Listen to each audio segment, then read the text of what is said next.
दोस्तों, आज हम एक नया प्रयोग करने जा रहे हैं। जी हाँ, हम यानी मैं गगनदीप मेहता और मेरे मित्र और एक प्रभावशाली आवाज़ के मालिक श्री जितेंद्र शर्मा आपके लिए लेकर आए हैं एक मर्मस्पर्शी कहानी जो इंसानी रिश्तों और स्वार्थ की भावना पर एक टिप्पणी भी कही जा सकती है। हिंदी साहित्य के शीर्ष कथाकारों में से एक श्री मोहन राकेश की कहानी मलबे का मालिक। ये कहानी उस समय का वर्णन करती है जब हमारे देश के बंटवारे को कुछ ही अरसा हुआ था। लीजिए, पेश है ये कहानी। पूरे 7.5 साल के बाद लाहौर से अमृतसर आए थे। हॉकी का मैच देखने का तो बहाना ही था। उन्हें ज़्यादा चाव उन घरों और बाज़ारों को फिर से देखने का था जो 7.5 साल पहले उनके लिए पराये हो गए थे। हर सड़क पर मुसलमानों की कोई ना कोई टोली घूमती नजर आ जाती थी। उनकी आंखें इस आग्रह के साथ वहां की हर चीज को देख रही थीं जैसे वह शहर साधारण शहर न होकर एक खास आकर्षण का केंद्र हो। तंग बाजारों में से गुजरते हुए वे एक दूसरे को पुरानी चीजों की याद दिला रहे थे। देख फतेह दीना, मिस्री बाजार में अब मिस्री की दुकानें पहले से कितनी कम रह गई हैं। उस नुक्कड़ पर सुक्खी भटियारन की भट्टी थी जहां अब वह पान वाला बैठा है। यह नमक मंडी देख लो खान साहब, यहाँ की एक एक ललाइन व नमकीन होती है कि बस। बहुत दिनों के बाद बाजारों में तुर्रेदार पगड़ियां और लाल तुर्की टोपियां दिखाई दे रही थीं। लाहौर से आए हुए मुसलमानों में काफ़ी संख्या ऐसे लोगों की थी जिन्हें विभाजन के समय मजबूर होकर अमृतसर छोड़कर जाना पड़ा था। 7.5 साल में आए अनिवार्य परिवर्तनों को देखकर कहीं उनकी आंखों में हैरानी भर जाती और कहीं अफसोस घिर आता। वल्लाह, कटड़ा जयमल सिंह इतना चौड़ा कैसे हो गया? क्या इस तरफ के सब मकान जल गए? यहाँ हकीम आसिफ अली की दुकान थी ना, अब यहाँ एक मोची ने कब्जा कर रखा है। और कहीं कहीं ऐसे भी वाकये सुनाई दे जाते, वली यह मस्जिद ज्यों की त्यों खड़ी है, इन लोगों ने इसका गुरुद्वारा नहीं बनाया। जिस रास्ते से भी पाकिस्तानियों की टोली गुजरती, शहर के लोग उत्सुकता पूर्वक उनकी ओर देखते रहते। कुछ लोग अब भी मुसलमानों को आते देखकर शंकित से रास्ते हट जाते थे, जबकि दूसरे आगे बढ़कर उनको बगलगीर होने लगते थे। ज़्यादातर वे आगंतुकों से ऐसे ऐसे सवाल पूछते थे कि आजकल लाहौर का क्या हाल है, अनारकली में अब पहले जितनी रौनक होती है या नहीं। सुना है शाह आलमी गेट का बाजार पूरा नया बना है। कृष्णनगर में तो कोई खास तब्दीली नहीं आई। वहां का रिश्वतपुरा क्या वाकई रिश्वत के पैसे से बना है? कहते हैं पाकिस्तान में अब बुर्का बिल्कुल उड़ गया है, ये ठीक है? इन सवालों में इतनी आत्मीयता झलकती थी कि लगता था कि लाहौर एक शहर नहीं, हजारों लोगों का सगा संबंधी है जिसके हालात जानने के लिए वे उत्सुक हैं। लाहौर से आए हुए लोग उस दिन शहर भर के मेहमान थे, जिनसे मिलकर और बातें करके लोगों को खामखा खुशी का अनुभव होता था। बाजार बांसा अमृतसर का एक उजड़ा सा बाजार है जो विभाजन से पहले गरीब मुसलमानों की बस्ती थी। वहां ज्यादातर बांस और शहतीरों की ही दुकानें थीं, जो सबकी सब एक ही आग में जल गई थीं। बाजार बांसा की वो आग अमृतसर की सबसे भयानक आग थी, जिसमें कुछ देर के लिए तो सारे शहर के जल जाने का अंदेशा पैदा हो गया था। बाजार बांसा के आसपास के कई मोहल्लों को तो उस आग ने अपनी लपेट में ले ही लिया था। खैर, किसी तरह वो आग तो काबू में आ गई थी, पर उसमें मुसलमानों के एक एक घर के साथ हिंदुओं के भी 4-4, 6-6 मकान जलकर राख हो गए थे। अब 7.5 साल में उनमें से कई इमारतें तो फिर से खड़ी हो गई थीं, मगर जगह जगह मलबे के ढेर अब भी मौजूद थे।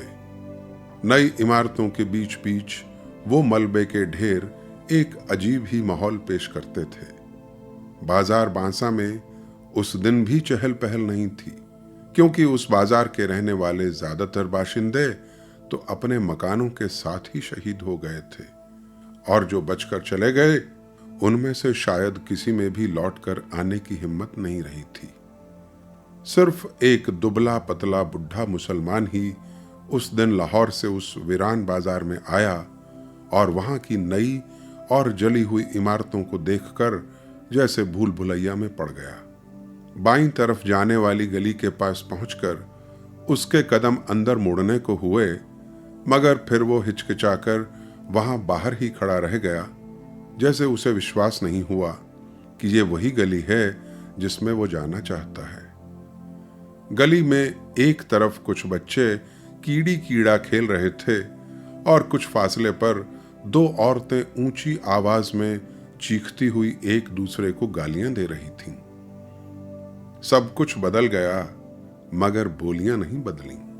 बुढ़े मुसलमान ने धीमे स्वर में अपने से कहा और छड़ी का सहारा लिए खड़ा रहा। उसके घुटने पाजामे से बाहर निकल रहे थे और घुटनों के थोड़ा ऊपर ही उसकी शेरवानी में 3-4 पैबंद लगे हुए थे। गली से एक बच्चा रोता हुआ बाहर आ रहा था। उसने उसे पुचकारा, इधर आ बेटे, आ इधर, तुझे चिज्जी देंगे, आजा मेरे पास। और वो अपनी जेब में हाथ डालकर उसे देने के लिए कोई चीज ढूंढने लगा। बच्चा एक पल के लिए चुप कर गया, लेकिन फिर उसने होंठ बिसोर लिए और फिर से रोने लगा। एक 16-17 साल की लड़की गली के अंदर से दौड़ती हुई आई और बच्चे की बांह पकड़कर गली में ले चली। बच्चा रोने के साथ साथ अब अपनी बांह छुड़ाने के लिए मचलने लगा। लड़की ने उसे अपनी बाहों में उठाकर अपने गले से लगा लिया और उसका मुंह चूमती हुई बोली, चुप कर जा मेरे वीर, चुप कर जा। रोएगा तो तुझे वो मुसलमान पकड़ कर ले जाएगा। मैं तुझ पर वारी जाऊं, बस अब चुप कर। बुढ़े मुसलमान ने बच्चे को देने के लिए जो पैसा निकाला था वो उसने वापस जेब में रख लिया। सिर से टोपी उतारकर वहां थोड़ा खुजलाया और टोपी अपनी बगल में दबा ली। उसका गला खुश्क हो रहा था और घुटने जरा जरा कांप रहे थे। उसने गली के बाहर की एक बंद दुकान के तख्ते का सहारा ले लिया और टोपी फिर से सिर पर लगा ली। गली के सामने जहां पहले ऊंचे ऊंचे शहतीर रखे रहते थे, वहां एक तिमंजिला मकान खड़ा था।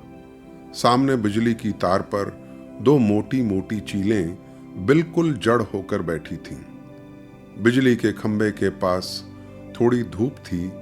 वो कुछ देर तक धूप में उड़ते हुए जर्रों को देखता रहा, फिर उसके मुंह से निकला, या मेरे मालिक। एक नवयुवक चाबियों का गुच्छा घुमाता हुआ गली की ओर आया और बुढ़े को वहां खड़े देखकर उसने रुक कर पूछा, कहिए मियाँ जी, यहाँ किस तरह खड़े हैं? बुढ़े मुसलमान की छाती और बाहों में हल्की सी कंपकंपी हुई और उसने होठों पर जबान फेर कर नवयुवक को ध्यान से देखते हुए पूछा, बेटे, तेरा नाम मनौरी तो नहीं है? नवयुवक ने चाबियों का गुच्छा हिलाना बंद करके मुट्ठी में ले लिया और आश्चर्य से पूछा, आपको मेरा नाम कैसे पता है? 7.5 साल पहले तू बेटे इतना सा था। यह कहकर बुढ़े ने मुस्कुराने की कोशिश की। आप आज पाकिस्तान से आए हैं? मनौरी ने पूछा। हाँ, मगर पहले हम इसी गली में रहते थे, बुढ़े ने कहा। मेरा लड़का चिराग दिन तुम लोगों का दर्जी था। तकसीम से 6 महीने पहले हम लोगों ने यहाँ अपना नया मकान बनाया था। ओ, गनी मियाँ, मनौरी ने पहचान कर कहा। हाँ बेटे, मैं तुम लोगों का गनी मियाँ ही हूँ। चिराग और उसके बीवी बच्चे तो नहीं मिल सकते, मगर मैंने कहा कि एक बार मकान की सूरत ही देख लूं, और उसने टोपी उतारकर सिर पर हाथ फेरते हुए आंसुओं को बहने से रोक लिया।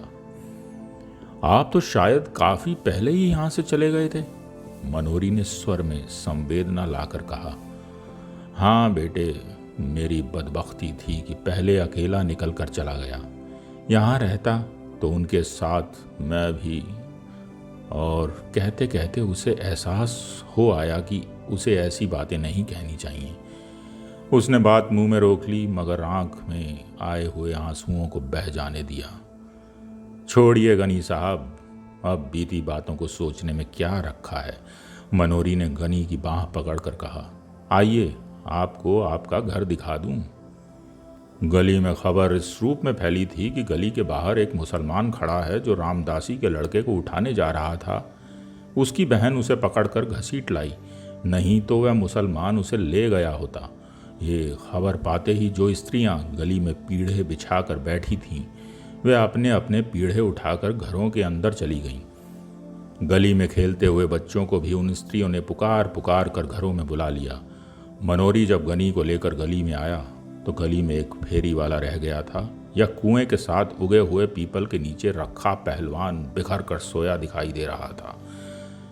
घरों की खिड़कियों में से और किवाड़ों के पीछे से अलबत्ता कई चेहरे झांक रहे थे। गनी को गली में आते देखकर उनमें हल्की हल्की खुसफुसाहट शुरू हो गई थी। दाढ़ी के सब बाल सफ़ेद हो जाने के बावजूद लोगों ने चिराग दीन के बाप अब्दुल गनी को पहचान लिया था। वह आपका मकान था। मनोरी ने दूर से एक मलबे की ओर संकेत किया। गनी पल भर के लिए ठिठक कर फटी फटी आंखों से उसकी ओर देखता रह गया। चिराग और उसकी बीवी बच्चों की मौत वह काफी अरसा पहले स्वीकार कर चुका था, मगर अपने नए मकान को इस रूप में देखकर उसे जो झुरझुरी हुई, उसके लिए वह तैयार नहीं था। उसकी जबान पहले से ज्यादा खुश्क हो गई और घुटने भी और ज्यादा कांपने लगे। वह मलबा? उसने अविश्वास के स्वर में पूछा। मनोरी ने उसके चेहरे का बदला हुआ रंग देखा। उसने उसकी बाह को और सहारा देकर ठहरे हुए स्वर में उत्तर दिया, आपका मकान उन्हीं दिनों जल गया था। गनी छड़ी का सहारा लेता हुआ किसी तरह मलबे के पास पहुंच गया। मलबे में अब मिट्टी ही मिट्टी थी, जिसमें जहां तहां टूटी और जली हुई ईंटें फंसी थी। लोहे और लकड़ी का सामान उसमें से ना जाने कब का निकल गया था। केवल जले हुए दरवाजे की चौखट ना जाने कैसे बची रह गई थी, जो मलबे में से बाहर को निकली हुई थी। पीछे की ओर 2 जली हुई अलमारियां और बाकी थीं, जिनकी कालिख पर अब सफ़ेदी की हल्की हल्की तह उभर आई थी। मलबे को पास से देखकर गनी ने कहा, ये रह गया है ये? और जैसे उसके घुटने जवाब दे गए और वह जली हुई चौखट को पकड़कर बैठ गया। क्षण भर बाद उसका सिर भी चौखट से जा लगा और उसके मुंह से बिलखने की सी आवाज निकली, हाय ओए चिराग दीना। जले हुए किवाड़ की वो चौखट 7.5 साल मलबे में से सिर निकाले खड़ी तो रही थी, पर उसकी लकड़ी बुरी तरह से भुरभुरा गई थी। गनी के सिर के छूने से उसके कई रेशे झड़कर आसपास बिखर गए। कुछ रेशे गनी की टोपी और बालों पर आ गिरे। उन रेशों के साथ एक केंचुआ भी नीचे गिरा, जो गनी के पैर से 6-7 इंच की दूरी पर नाली के साथ लगी ईंटों की पटरी पर इधर उधर सरसराने लगा। वो अपने लिए सुराख ढूंढता हुआ जरा सा सिर उठाता, मगर 2-1 बार सिर पटक कर और फिर निराश होकर दूसरी तरफ मुड़ जाता। खिड़कियों में से झांकने वाले चेहरों की तादाद अब पहले से कहीं ज्यादा हो गई थी। उनमें खुसफुसाहट चल रही थी कि आज कुछ ना कुछ जरूर होगा। चिराग दीन का बाप गनी आ गया है, इसलिए 7.5 साल पहले की सारी घटना आज खुल जाएगी। लोगों को लग रहा था जैसे वो मलबा ही गनी को सारी कहानी सुना देगा कि उस रोज शाम के वक्त चिराग ऊपर के कमरे में खाना खा रहा था, जब रखे पहलवान ने उसे नीचे बुलाया कि वो 1 मिनट आकर उसकी एक जरूरी बात सुन ले। पहलवान उन दिनों गली का बादशाह था। वहां के हिंदुओं पर ही उसका काफी दबदबा था। चिराग तो खैर मुसलमान था। रखे पहलवान की आवाज सुनते ही चिराग हाथ का कौर बीच में ही छोड़कर नीचे उतर आया। उसकी बीवी जुबैदा और दोनों लड़कियां किश्वर और सुल्ताना खिड़कियों से नीचे झांकने लगीं। चिराग ने ड्योढ़ी से बाहर कदम रखा ही था कि पहलवान ने उसे कमीज के कॉलर से पकड़कर अपनी तरफ खींच लिया और गली में गिराकर उसकी छाती पर चढ़ बैठा। चिराग उसके छुरे वाला हाथ पकड़कर चिल्लाया, ना रखे पहलवान, मुझे मत मार, हाय कोई तो मुझे बचा लो। ऊपर से जुबैदा, केशवर और सुल्ताना भी हताश स्वर में चिल्लाईं। जुबैदा चीखती हुई नीचे ड्योढ़ी की तरफ भागी। रखे के एक शागिर्द ने चिराग की जद्दोजहद करती बाहें पकड़ लीं और रखा उसकी जांघों को अपने घुटनों से दबाए हुए बोला, चीखता क्यों है भेड़ के, तुझे पाकिस्तान दे रहा हूं, ले पाकिस्तान। और जब तक जुबैदा नीचे पहुंची, चिराग को पाकिस्तान मिल चुका था। आसपास के घरों की खिड़कियां तब बंद हो गई थीं। जो लोग इस घटना के गवाह थे, उन्होंने दरवाजे बंद करके अपने को इस घटना के उत्तरदायित्व से मुक्त कर लिया था। बंद किवाड़ों में भी उन्हें देर तक जुबैदा, केशवर और सुल्ताना के चीखने की आवाजें सुनाई देती रहीं। रखे पहलवान और उसके साथियों ने उन्हें भी उसी रात पाकिस्तान देकर विदा कर दिया, मगर दूसरे तवील रास्ते से। उनकी लाशें चिराग के घर में ना मिलकर बाद में नहर के पानी में पाई गईं। 2 दिन चिराग के घर की छानबीन होती रही थी। जब उसका सारा सामान लूटा जा चुका तो न जाने किसने उसके घर को आग लगा दी थी। रखे पहलवान ने तब कसम खाई थी कि वो आग लगाने वाले को जिंदा जमीन में गाड़ देगा, क्योंकि उस मकान पर नजर रखते हुए ही उसने चिराग को मारने का फैसला किया था। उसने तो उस मकान को शुद्ध करने के लिए हवन सामग्री भी खरीद रखी थी, मगर आग लगाने वाले का आज तक पता ही नहीं चल सका। फिर उसे जिंदा गाड़ने की नौबत कहां आती।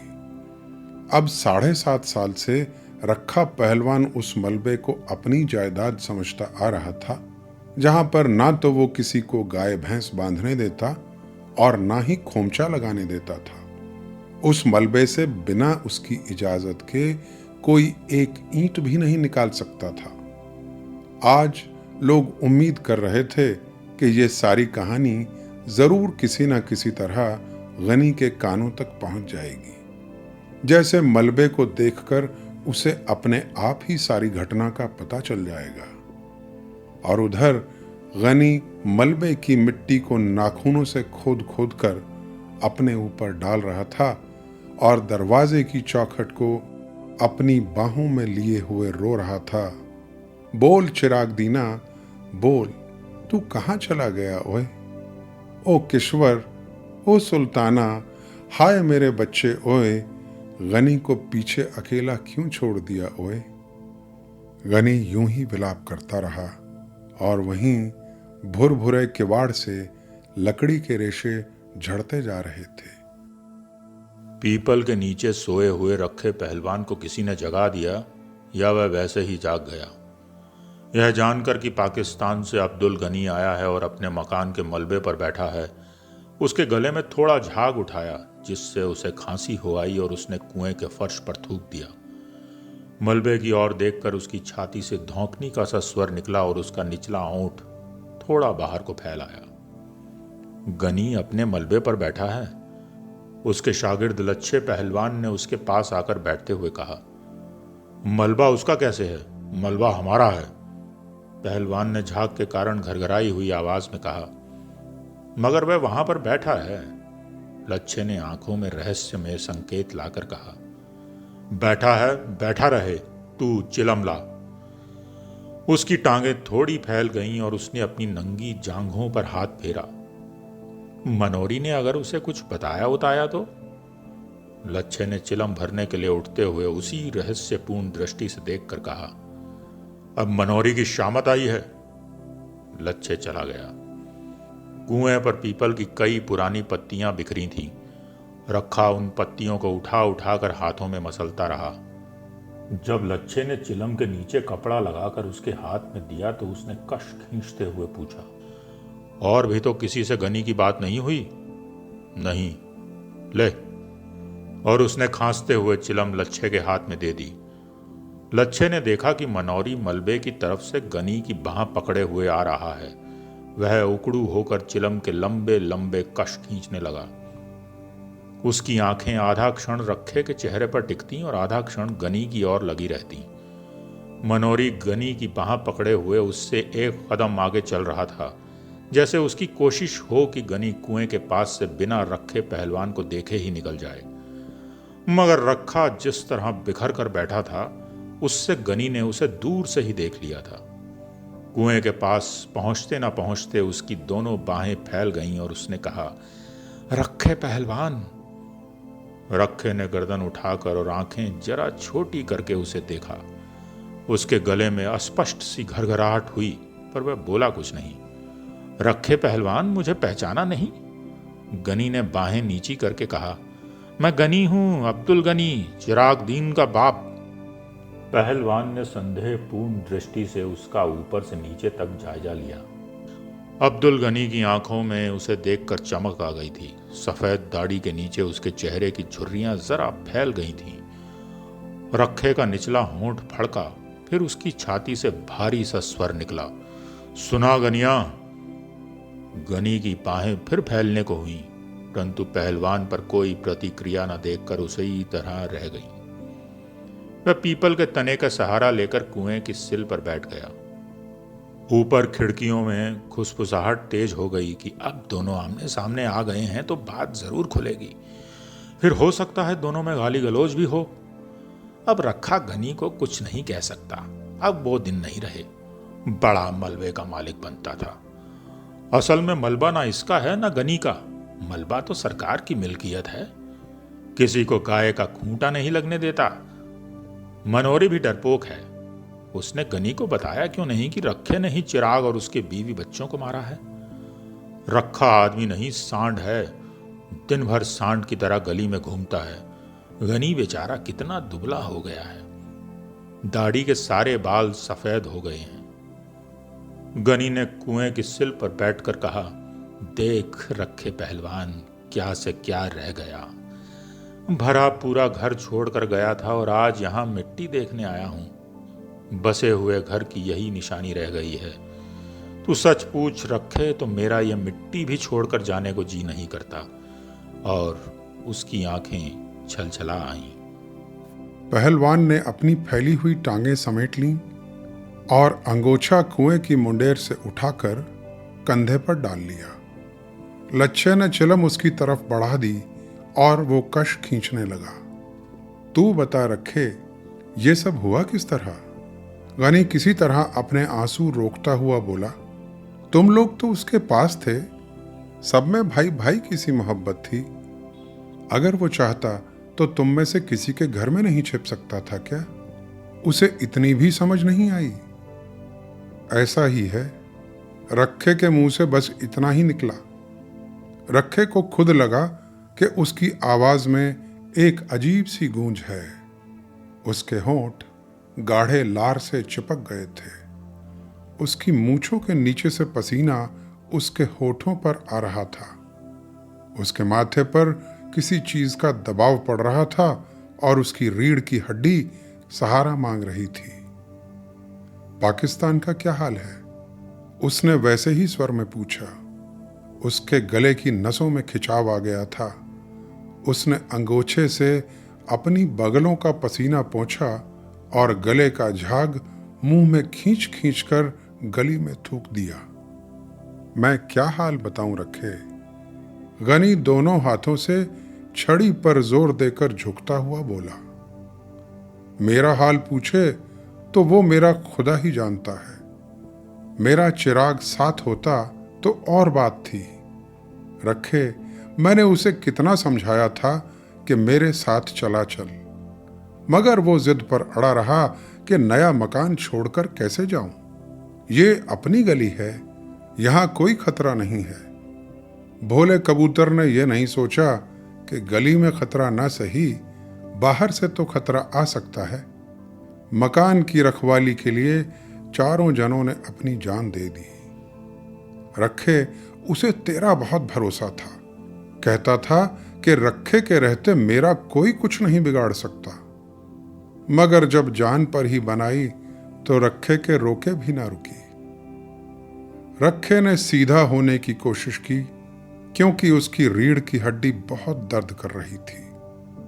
अपनी कमर और जांघों के जोड़ पर उसे सख्त दबाव महसूस हो रहा था। पेट की अंतड़ियों के पास से जैसे कोई चीज उसकी सांस को जकड़ रही थी। उसका सारा जिस्म पसीने से भीग गया था और उसके पैरों के तलुओं में चुनचुनाहट हो रही थी। बीच बीच में नीली फुलझड़ियां सी ऊपर से उतरती और उसकी आंखों के सामने तैरती हुई निकल जाती। उसे अपनी जुबान और होठों के बीच का अंतर कुछ ज्यादा महसूस हो रहा था। उसने अंगोछे से होठों के कोनों को साफ किया और उसके मुंह से निकला, हे प्रभु सचिया, तू ही है, तू ही है, बस तू ही है। गनी ने देखा कि पहलवान के होठ सूख रहे हैं और उसकी आंखों के आसपास के दायरे गहरे हो गए हैं। वो उसके कंधे पर हाथ रखकर बोला, जो होना था सो हो गया रखिया, उसे अब कोई वापस थोड़ी ही ला सकता है। खुदा नेक की नेकी बनाए रखे और बद की बदी माफ करे। मैंने आकर तुम लोगों को देख लिया सो समझूंगा कि चिराग को देख लिया। अल्लाह तुम्हें सेहतमंद रखे, हमेशा खुश रहो। और वो छड़ी के सहारे उठ खड़ा हुआ। चलते हुए उसने कहा, अच्छा रखे पहलवान, चलता हूं। रखे के गले से मध्यम सी आवाज निकली जिसका कोई मतलब नहीं था। अंगोछा लिए हुए उसके दोनों हाथ जुड़ गए। गनी हसरत भरी नजर से आसपास देखता हुआ धीरे धीरे गली से बाहर निकल गया। ऊपर खिड़कियों में थोड़ी देर खुसफुसाहट चलती रही कि मनोरी ने गली से बाहर निकलकर जरूर गनी को सब बता दिया होगा कि गनी के सामने रखे का तालू कैसे खुश्क हो गया था। रखा अब किस मुंह से लोगों को मलबे पर गाय बांधने से रोकेगा। बेचारी जुबैदा कितनी अच्छी थी वो। रखे मरदूद का घर ना घाट, इसे किसी की माँ बहन का लिहाज क्या होना था। थोड़ी देर में औरतें घरों से गली में उतर आईं। बच्चे गली में गुल्ली डंडा खेलने लगे। 12-13 साल की लड़कियां किसी बात पर एक दूसरे से गुत्थम गुत्था हो गईं। उस गली में जिंदगी फिर से चल पड़ी। रखा गहरी शाम तक कुएं पर बैठ खंखारता और चिलम फूंकता रहा। कई लोगों ने वहां से गुजरते हुए उससे पूछा, रखे शाह, सुना है आज गनी पाकिस्तान से आया था? हां, आया था। रखे ने हर बार एक ही जवाब दिया। फिर कुछ नहीं, चला गया। बस इतना बोलकर रखा खामोश हो जाता। रात होने पर पहलवान रोज की तरह गली के बाहर बाईं ओर की दुकान के तख्ते पर आ बैठा। रोज अक्सर वह रास्ते से गुजरने वाले परिचित लोगों को आवाज दे देकर बुला लेता था और उन्हें सट्टे के गुर और सेहत के नुस्खे बताया करता था। मगर उस दिन वह लच्छे को अपनी वैष्णो देवी की यात्रा का विवरण सुनाता रहा, जो उसने 15 साल पहले की थी।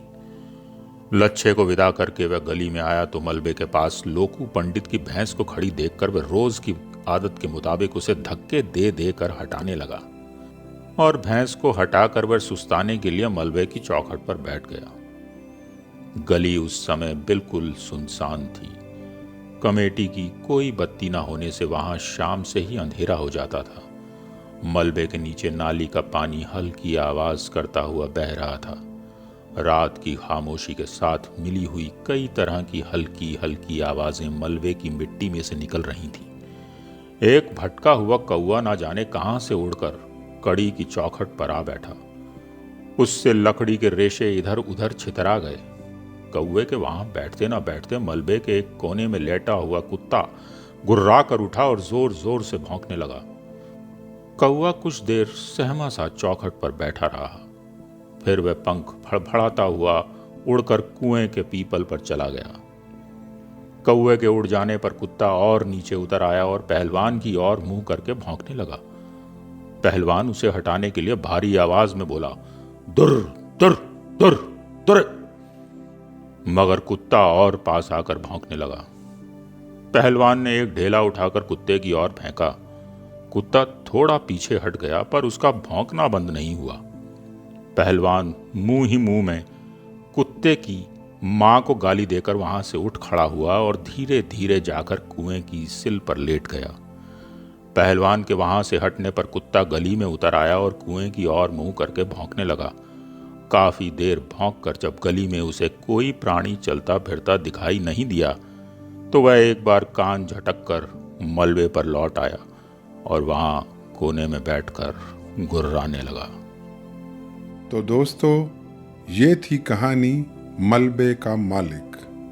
उम्मीद है आपको हमारा ये प्रयोग और ये कहानी पसंद आए होंगे। आप अपनी प्रतिक्रिया से अपने कमेंट्स में हमें ज़रूर अवगत कराएं। बहुत बहुत शुक्रिया। नमस्कार।